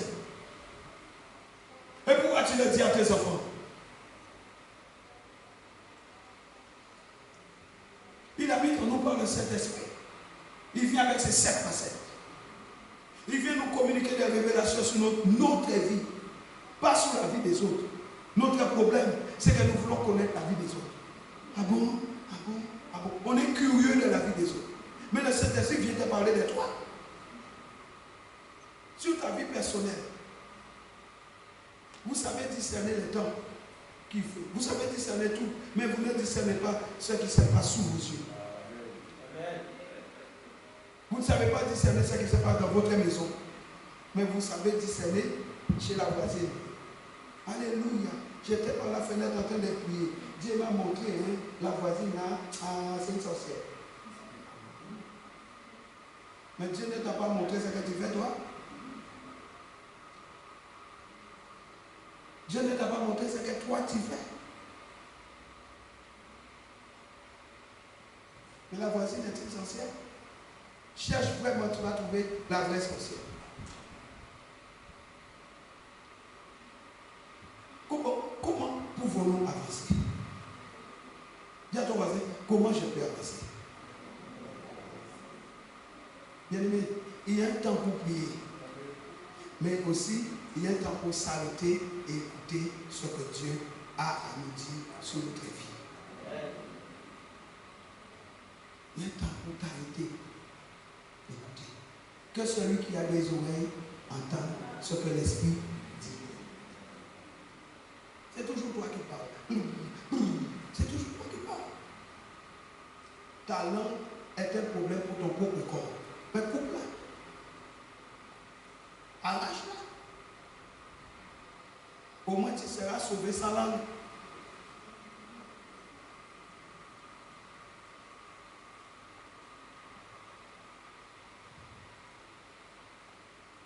Quelle voix tu entends? Chacun ici doit entendre la voix de Dieu pour sa vie. Tu dois entendre la voix de Dieu pour ta vie. Aujourd'hui, Dieu parle, oui ou non? Est-ce que Dieu parle? Nous devons capter la voix de Dieu. Tu dois changer de fréquence. Dis à ton voisin, change un peu de fréquence. Dis encore, change de fréquence. Dis-moi ça encore, change de fréquence. C'est une question de connexion. Il y a un temps pour tout. Nous sommes l'ouvrage de Dieu, créés pour de bonnes œuvres. Éphésiens 2:10 nous dit que nous sommes son ouvrage. Il nous a créés pour de bonnes œuvres. Pourquoi nos vies sont remplies de mauvaises œuvres? Tu n'as pas été créé pour ça. Il y a un problème dans nos vies. Notre vie est désorganisée. Pourquoi? Il y a trop de mauvaises œuvres dans nos vies. Éphésiens 2 dit que nous avons été créés pour des bonnes œuvres afin que nous les pratiquions. Réfléchissons, bien-aimés. Pourquoi nous ne réussissons pas? Pose-toi la question. Pourquoi je ne réussis pas? Tu es fier de ta vie? Hein? Tu es content de ta vie? Pourquoi ta vie est maussade? Pourquoi la joie a disparu? Pourquoi tu dois faire semblant pour montrer à tout le monde que tu as la joie que tu n'as pas? Pourquoi tu dois toujours te cacher derrière beaucoup de choses pour que les gens ne voient pas ta souffrance? Tu es toujours languissant, languissante. Tu entends les messages, à peine arrivé à la porte, tu es déjà vide. Jamais vide de tout. Vous savez, les scribes et les pharisiens donnaient, mais ils ne pratiquaient pas ce qu'ils donnaient. Mais quand Jésus est venu, Jésus a non seulement donné, mais il a pratiqué. Et la Bible dit, soyez mes imitateurs. Et Jésus a même dit, vous ferez encore des plus grandes œuvres. Alléluia. Il faut libérer ton cœur. C'est quand tu vas libérer ton cœur que tu vas croire et recevoir. Un cœur engagé dans la saleté ne peut rien recevoir de Dieu. Il faut libérer ton cœur. Libère ton cœur dans la présence de Dieu. Si ton cœur est rempli de plein de bêtises, tu ne pourras rien recevoir. Il ne faut pas te persuader que tu vas recevoir quelque chose. Tu ne recevras rien. C'est comme quelqu'un qui ne veut pas pardonner et qui attend le pardon de Dieu. Tu perds ton temps. Dieu dit, nous sommes son ouvrage, frères et sœurs. La Bible dit que nous sommes son ouvrage. Nous sommes ouvriers avec Dieu. Dieu nous a rendus capables. Dis avec moi, Dieu m'a rendu capable. Dis encore, Dieu m'a rendu capable par le Saint-Esprit. Il l'a fait pour nous comme il l'a fait pour Issachar. C'est le même Dieu, il n'a pas changé. C'est le même Saint-Esprit qui a ressuscité Jésus qui est en toi.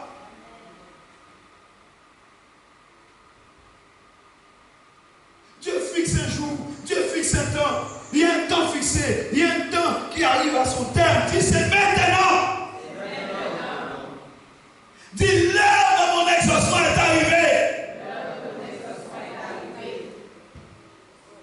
Église, nous devons nous réveiller. Tu sais ce que tu dois faire là. Tu te donnes une table. Réveille-toi. Mais réveille-toi, non? Ah, tu as peur de faire ça? Tu as peur de faire ça? Donne-toi. Il te l'a dit, je me réveille. Réveille-toi. Vous savez, je vous ai dit, dans la maison de Dieu, il y a des actes prophétiques. Dans la maison de Dieu, c'est les prophétiques.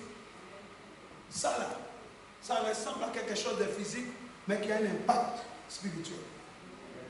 Ce n'est pas l'atome, c'est l'obéissance à la parole de Dieu qui change la vie.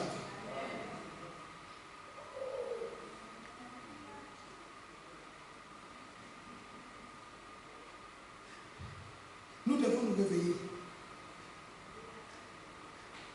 Est-ce que tu aimes toutes les pierres de Sion? Hein? Est-ce que vous aimez toutes les pierres de Sion? Vous me regardez, vous dites de quoi il parle. Je reformule ma question. Est-ce que vous aimez toutes les pierres de Sion? Vous ne savez pas que l'église de Dieu est formée de pierres vivantes? Vous ne lisez pas votre Bible. L'église est formée de pierres vivantes. Alors je repose ma question. Est-ce que vous aimez toutes les pierres de Sion? N'aimons pas. Parce que tu dis que tu aimes toutes les pierres de Sion. Pourquoi tu n'aimes pas ta soeur? Pourquoi tu n'aimes pas ton frère? Et tu aimes toutes les pierres? Nous devons aimer toutes les pierres de Sion. Parce que les pierres ont un maître. Même les pierres qui sont tombées, tu dois les aimer. Dieu chérit Sion. Dieu met son plaisir dans sa maison. Bien-aimé, le temps est un privilège que Dieu a donné aux hommes. Au lieu d'essayer de nous y échapper, nous devrions plutôt chercher à l'utiliser à notre faveur, afin de porter du fruit à la gloire de Dieu. Au lieu de chercher à fuir le temps, Rachète le temps. Vous comprenez? Rachetons le temps car les jours sont mauvais. Au lieu de fuir, rachète. Rachète. Apprends à utiliser le temps en ta faveur. Parce qu'il y a un temps. Tu ne peux pas y fuir, il y a un temps. Ce que je dis, c'est que le temps n'est pas notre ennemi. Si Dieu est avec nous pour nous guider, le temps n'est pas ton ennemi. Alléluia. Dieu nous a donné des principes de vie pour avancer et être épanoui dans notre vie. Dieu ne veut pas que ton visage soit comme il est. Dieu nous a donné des opportunités. Dieu nous a donné de dépasser les épreuves. Dieu nous a donné de semer pour pouvoir récolter. Il y a un temps pour chaque objectif. Le temps est un but. Ecclésiaste 3,14. Le temps est un but. Ecclésiaste 3,14 nous dit quoi? J'ai reconnu que tout ce que Dieu fait durera toujours, qu'il n'y a rien à y ajouter et rien à en retrancher, et que Dieu agit ainsi afin qu'on le craigne. C'est un but. Le temps est un but qui est une composante essentielle de notre vie et de la destinée que Dieu a pour nous. C'est un but. Alléluia. C'est pour ce temps que Jésus est venu. Et c'est pour ce temps qu'il revient bientôt. Notre problème, c'est que quand nous n'arrivons pas à voir la direction dans laquelle nous allons, ni le but de nos projets, alors nous ne regardons plus à l'objectif que nous nous étions fixés, mais on commence à regarder aux obstacles. Et les obstacles commencent à devenir grands. On commence à regarder les obstacles qui se dressent devant nous. Et cette attitude-là va freiner nos projets. Cette attitude-là va détruire notre marche en avant. Au lieu de marcher en avant, on recule, on recule. C'est pourquoi vous voyez les gens, quand ils sont face à un problème, ils disparaissent dans les églises. Ils peuvent rester une semaine, 2 semaines, 3 semaines. Ils peuvent rester 1 mois, 2 mois, 3 mois, 4 mois chez eux. Quand ils sont bien dégoûtés comme des crabes, ils reviennent. Et ils pensent que Dieu les a oubliés. Dieu t'a oublié. Ils fuient. Au lieu de faire face à la situation pour avancer, ils fuient, ils reculent. Et nous commençons à regarder aux épreuves comme une barrière au lieu de les regarder comme des opportunités. Bien aimé, les épreuves que tu vis, ce sont des opportunités pour que tu changes de niveau. Vous imaginez David qui fuit devant Goliath, il ne serait jamais roi. Il ne serait jamais roi. Je répète, les épreuves qui sont devant nous ne sont que des opportunités pour changer de niveau. Nous devons avoir confiance en Dieu, notre Père. Nous devons le suivre, nous devons l'écouter, nous devons l'entendre, lui, le changeur des temps et des circonstances. Pour notre vie personnelle, nous devons l'écouter, le suivre et l'entendre. C'est quand nous allons lui faire confiance que nous lui donnons la maîtrise de notre vie et c'est là que sa grâce et son amour vont commencer à agir. Le problème des enfants de Dieu, c'est qu'ils n'ont pas confiance en Dieu. Tu viens là, tu t'assieds là, tu chantes, tu fais tout ce que tu veux. Mais au fond de toi, tu n'as pas confiance en lui. Il suffit d'un problème, tu as déjà vécu. Bien-aimés, je veux nous exhorter ce matin à ne pas regarder aux difficultés. Ne regarde pas, s'il te plaît. Ne regarde pas aux difficultés. Mais tourne ton regard vers ton Père. Ayons le cap. Ayant comme cap les objectifs de Dieu. Dieu finit toujours ce qu'il a commencé. S'il a commencé avec toi, il finira aussi avec toi. Tu avais dit 14 miracles dans la vie d'Élisée. Élisée est mort, mais il y a eu combien de miracles? 14 miracles. Les doubles de l'onction. Dieu commence, Dieu finit. Nous devons fixer le but. Et non les épreuves. Je te dis ça aujourd'hui. Mais tu vas sortir, tu vas passer la porte tout à l'heure. Il ne faut pas que ce que tu entends n'a été que quelque chose que tu as entendu comme ça. Jusqu'au prochain culte. Fixe tes regards sur Jésus pour voir la grandeur de Dieu. Dieu est plus grand que les problèmes que tu vis. Amen. Dieu est plus grand que toutes les épreuves que nous vivons. Il y a un temps, lorsque le temps fixé de Dieu est arrivé, rien ne peut arrêter le temps de Dieu. Les promesses de Dieu sont grandes et véritables. La clé est là. Si nous donnons, nous recevons davantage. Je répète, le temps n'est pas un ennemi, c'est un cadeau de Dieu. Rachète le temps. Le temps est une valeur importante. Ce ne sont pas les compétences ni les capacités qui assurent le succès. Beaucoup de personnes douées et intelligentes ont échoué parce qu'ils n'ont pas utilisé leurs capacités. Et j'ajoute, au temps convenable.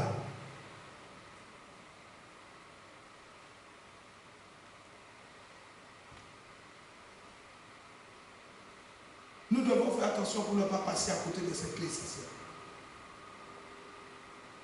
Nous devons dépasser les circonstances en restant attachés au but de Dieu. Attache-toi au but de Dieu. Nous devons saisir les opportunités. Dieu aime les bouillants.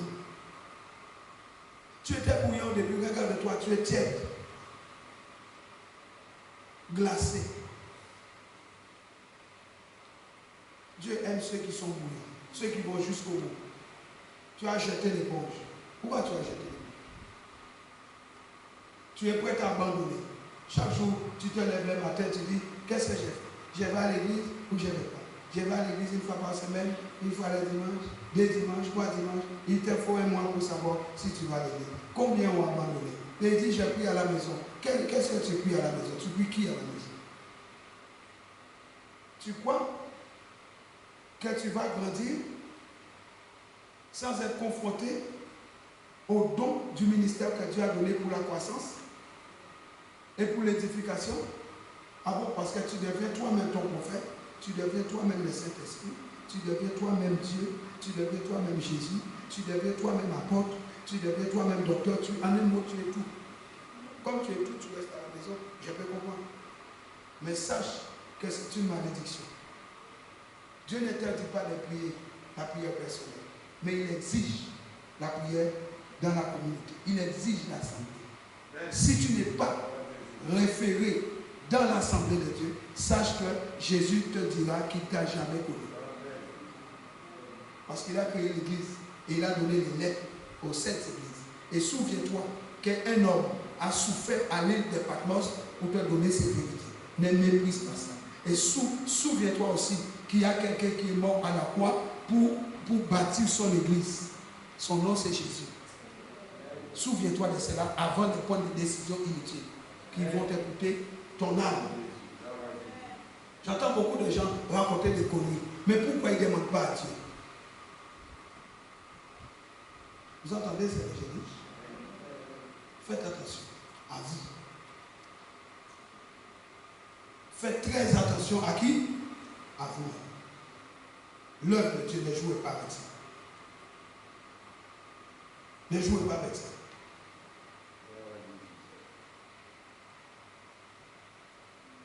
Dieu met des outils entre nos mains. C'est à nous de saisir les outils. Il nous met en contact avec certaines personnes. Il nous ouvre des portes. C'est à nous de saisir ces choses. Les opportunités de Dieu nous font avancer, évoluer, grandir. C'est lui le maître du temps et des circonstances. Nous devons faire du temps notre meilleur allié.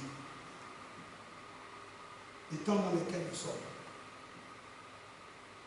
Aujourd'hui, couvre-feu à 19h. Ça a commencé depuis hier. Certaines choses sont fermées. Tu avais des habitudes en 2016-2017. Mais la pandémie a tout changé. Tu fais quoi? Tu ne peux pas vivre comme tu vivais en 2016. Le temps qui a changé doit devenir ton meilleur allié. Comment le temps va devenir ton meilleur allié si tu ne connais pas ce que Dieu veut pour le temps de la pandémie. Si Moïse n'avait pas reçu les instructions de Dieu avant que l'ange exterminateur passe en Égypte, Israël, c'est mort. Mais il a reçu les instructions que personne ne sort, que tout le monde reste à Goshen et on met le sang sur les linteaux des portes. L'ange exterminateur est passé, il a vu le sang, il n'est pas rentré parce que Dieu a dit à Moïse, je passerai, je verrai le sang et je n'entrerai pas et personne ne sera touché à Goshen, ni même le bétail. Mais si tu es sourd aux instructions de Dieu, tu vas mourir dans les monts comme un païen. Si tu n'entends pas la voix de Dieu qui donne les instructions pour que tu sois en sécurité, eh bien, comme tu as l'habitude de vivre comme un païen, tu vas mourir comme un païen. Donne-moi mon amen. Un enfant de Dieu ne peut pas vivre comme un païen. Tu ne peux pas vivre comme un païen. Tu ne peux pas vivre comme une païenne. Tu es un enfant de Dieu, tu as l'Esprit de Dieu en toi. Il y a un lieu où Dieu rassemble ses enfants. Il y a un Goshen pour le peuple de Dieu.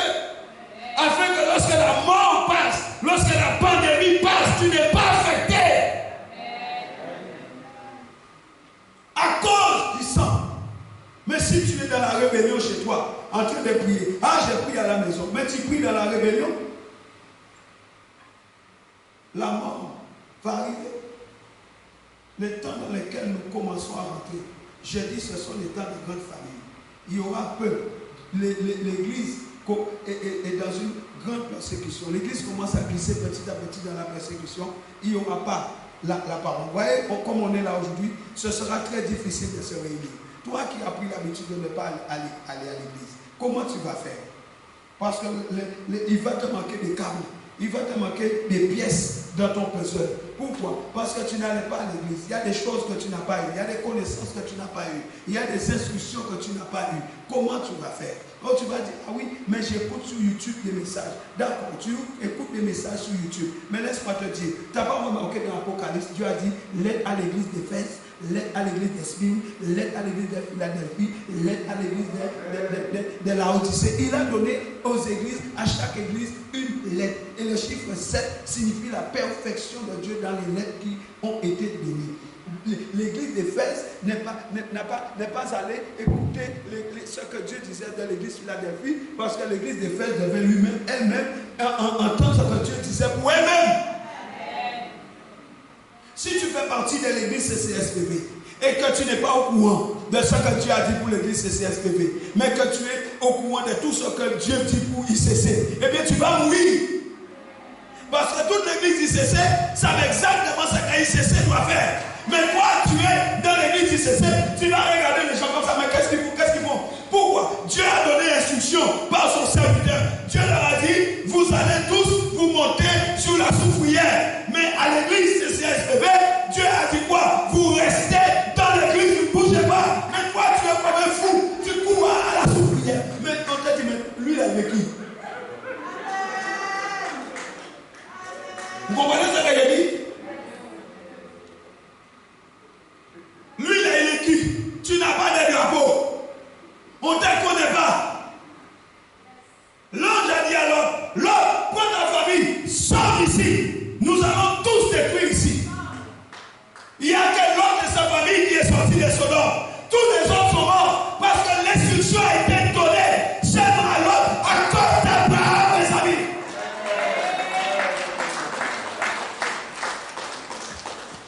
À cause d'un homme. Dieu n'est pas allé pour les autres, il est allé pour l'homme le juste. La Bible dit l'homme le juste. L'ange a dit, tant que tu ne sors pas, on ne peut pas détruire. Sors d'ici afin de nous appliquer le jugement. Sois là où Dieu te veut avant que le jugement tombe sur ta tête. Beaucoup d'enfants de Dieu courent à droite à gauche, ils courent à droite.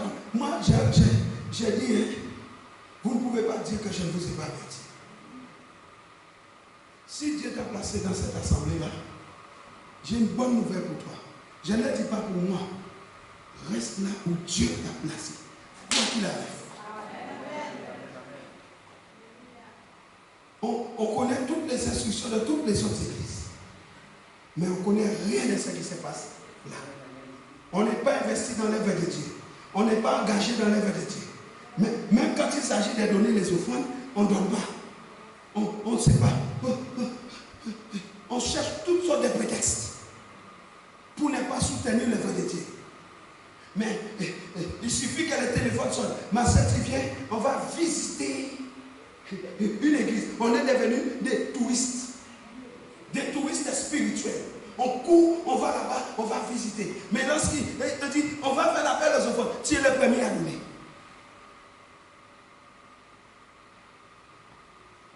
You know? Sois là où Dieu te demande d'être. Là où il te veut, c'est là aussi qu'il déverse sa bénédiction. Somme 133. Alléluia. Dieu travaille avec les temps faits. Mais son œuvre est éternelle. Nous devons veiller à ne pas prendre l'ancienne route. Ne prends pas l'ancienne route. Cette ancienne route est mauvaise. Jésus-Christ a amené une route nouvelle. Nous sommes des enfants de la nouvelle alliance. Nous pouvons entendre la voix de l'Esprit qui nous parle. Alléluia. Ne prends pas l'ancienne route.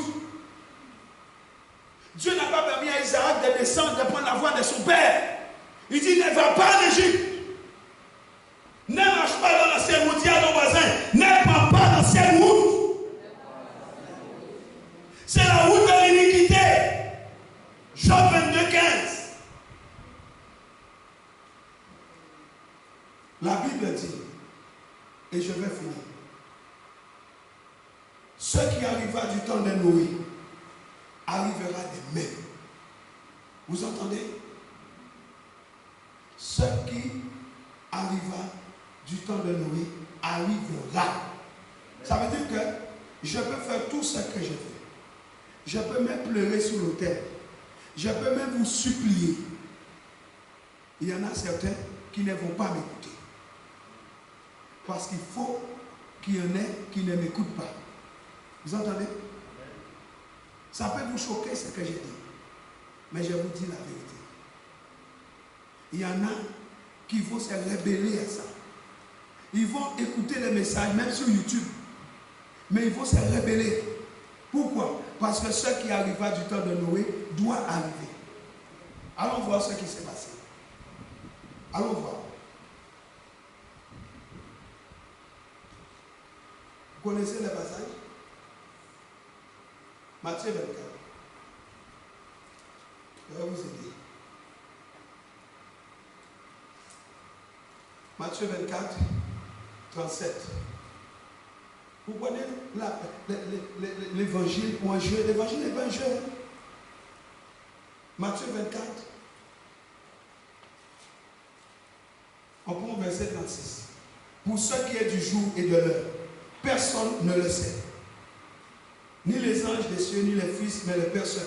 Seul le Père connaît la date exacte, le temps exact du retour de Jésus. Mais nous savons que nous rentrons dans les temps, mais on ne sait pas quand. Ce qui arriva du temps de Noé arrivera. Vous soulignez ça? Ce qui est arrivé au temps de Noé va arriver encore. À l'avènement du Fils, au retour du Fils. Il dit, car dans les jours qui précédèrent le déluge, les hommes mangeaient et buvaient. Que tu ne sois pas coincé dans un restaurant ou bien dans une assiette. Au retour de Jésus. Que Jésus ne te trouve pas comme Nabal dans un poulet.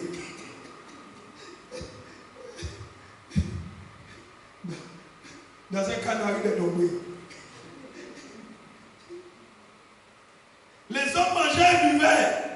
Qui ne trouve pas avec une bouteille de Boulogne en main, une bouteille de champagne, une bouteille de whisky, Walker, Johnny Walker. Jésus revient, il te trouve avec Johnny Walker. Une bouteille de vin. Et tu dis, mais Seigneur, tu parles de vin dans la Bible, non?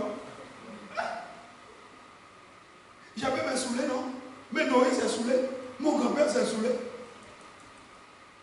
Les gens mangeaient et buvaient. Se mariaient et mariaient leurs enfants. Jusqu'au jour où Noé entra dans l'arche. Regardez le verset. Le verset 39. Vous fort ensemble. 1, 2, 3. C'est écrit? Dis encore. Je sais pas pourquoi. Ils n'ont pas fait quoi? Ils ne se doutaient de rien. Pourquoi? Parce qu'ils étaient préoccupés ailleurs. Parce qu'ils étaient dans la distraction. Parce qu'ils n'attendaient pas le retour. Parce qu'ils n'attendaient pas. Ils ne s'y attendaient pas. Ils n'ont pas pris au sérieux ce que Noé a dit. Noé a prêché 120 ans. Ils se sont moqués de lui. Ils n'ont pas pris au sérieux tout ce que Noé a dit. Et lorsque le déluge est arrivé, ils ont été piégés. Et Dieu dit, cela va arriver. Avez-vous remarqué que Dieu s'adresse aux croyants? Vous êtes avec moi? Il ne parle pas aux païens. Il parle aux chrétiens. Toi et moi. Beaucoup seront dans la distraction. Frères et sœurs, écoutez-moi bien aujourd'hui. Nous parlons de discerner les temps. Je nous exhorte aujourd'hui à considérer ces messages-là comme c'est les derniers avant la vie de Jésus. Considère que ces messages-là, c'est les derniers. Et commence à faire comme si demain il arrive. Comme si ce soir, quand tu vas sortir là, Jésus vient. Commence à faire comme ça. Et prépare-toi. Arrête la distraction de ta vie. Prépare-toi afin que tu ne sois pas surpris au jour de Christ. Ils ne se sont pas doutés. Ils étaient là tranquillement, ils mangeaient, ils rigolaient, ils dansaient, ils sautaient. Ils étaient en maillot de bain, en train de se pavaner dans la piscine. Ah, tu m'as dit. Farniente.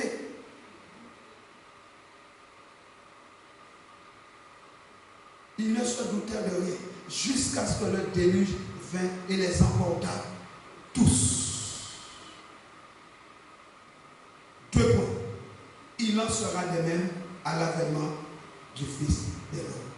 Avez-vous entendu? Et 2 Timothée 3:1 dit, il y aura des temps difficiles.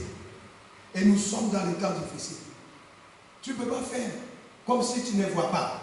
Tu ne peux pas faire comme si tu ne sais pas. Il y a des temps difficiles.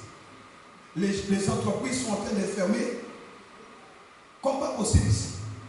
Les gens sont en demi-teinte. On te dit reste chez toi, tu travailles. Licenciement économique. Et tu dois ton loyer à payer, tu as ta voiture à payer, tu as tes crédits à payer. Comment tu vas payer?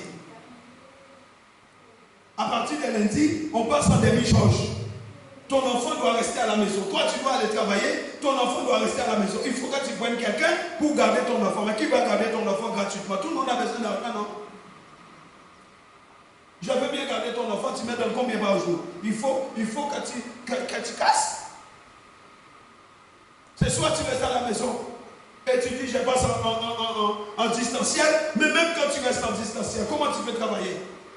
Ton travail consiste à manger les étagères. Tu vas manger les étagères en distanciel. Ton travail consiste à être à la caisse. Tu vas être à la caisse en distanciel. Comment tu vas faire? Les entreprises sont en train de fermer. Il n'y a qu'à Rochelle où les malheurs ne rentrent pas. Dis Amen. Il n'y a qu'à Rochelle où l'ange exterminateur ne passe pas. Ce sont des temps où nous devons nous accrocher à Dieu. Alors ma question pour finir, c'est quelle sera ta décision aujourd'hui? Quelle est ta décision aujourd'hui? Quelle décision tu vas prendre? Quand Pierre a fini son discours, ceux qui ont entendu le discours, ils se sont dit l'un à l'autre, homme frère, que faire-nous? C'est ce que tu dois dire, c'est ce que tu dois dire à l'église. Tu devrais dire, pasteur, que ferons-nous? Pasteur, que ferons-nous? Et ma réponse pour toi, c'est apprendre d'abord à discerner dans quel temps tu es. apprendre à discerner ce que Dieu veut pour ta vie maintenant. Qu'est-ce qu'il veut pour ma vie? Il m'a donné un mandat. Je suis en voyage sur la terre. Il revient bientôt. Qu'est-ce qu'il veut que je fasse? Qu'est-ce qu'il attend de moi? Et qu'est-ce qu'il dit de moi pour que je fasse pour lui? Que veut-il? J'ai longtemps fait ce que je voulais. J'ai marché comme je voulais. J'ai parlé comme je voulais. J'ai eu des mauvaises attitudes, mauvais comportements. Maintenant, je mets un terme à ces choses. Je veux savoir ce que toi tu dis, Seigneur, parce que nous sommes en train d'approcher du temps de la fin. Je veux savoir ce que tu me dis maintenant. Et je vais répondre pour entrer dans ton plan avec tes objectifs. Focus Jésus. On peut fermer tous les aéroports. Mais l'avion de Jésus va atterrir quand même. Amen. L'avion de Jésus va atterrir. Parce qu'il revient sous les nuées. Il n'y a pas d'endroit où la nuée ne peut pas atterrir. Il chevauche les nuées et il arrive. Il y a ton voisin, il arrive. Il arrive sous les nuées. Il arrive. Il arrive. Amen, amen, amen. Jésus revient bientôt. Frère, je suis en train de te dire, ma soeur, je suis en train de te dire que les temps dans lesquels nous sommes, ces temps de la fin, ce sont des temps de préparation que Dieu nous donne. Église, préparez-vous. On va s'élever. On va s'élever. Acclame le Seigneur Jésus.